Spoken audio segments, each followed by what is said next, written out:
තරඟකාරී ලෝකයක අතරමං වෙලා හෙම්බත් වෙලා ගෙවන මේ ජීවිතේ නිදහසේ නිස්කලංකව මොහොතක් හරි ගෙවන්න තියෙනවා නම් කොච්චර වටිනවද නේද? ඉතින් මෙතනත් ඒ වගේ තැනක්.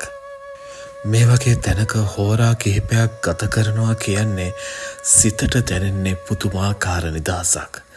අපි මොනවා පස්සේද මේ දුවන්නේ කියන හැඟීම නිරන්තරයෙන් සිතට කාවදිනවා. ඉතින් මේ ලස්සන භූමිය පිටලා තියෙන්නේ කුරුණෑගල දිස්ත්‍රික්කයේ දඹුලු පාරේ. ඉතින් මේ තැන ගැන ගොඩක් අය දන්නවා ඇති. මෙතෙන්ට විවිධාකාරව මිනිසුන් දහස් ගණන් එනවා. තමන්ගේ ප්‍රාර්ථනාවන්, තමන්ගේ වන්දනාමාන කටයුතු නිදහසේ ඉෂ්ට සිද්ධ කරගෙන යනවා. ඉතින් මෙතන කිසිම විහාරස්ථානයක් හෝ ස්වාමීන් වහන්සේ නමක් වැඩ වාසය කරන තැනක් නෙවෙයි. පුළුවන් හැම වෙලාවකම මේ වගේ තැනකට ගිහිල්ලා තමන්ගේ ආධ්‍යාත්මයත් එක්ක නිදහසේ තනි වෙන්න බලන්න. තෙරුවන් සරණයි.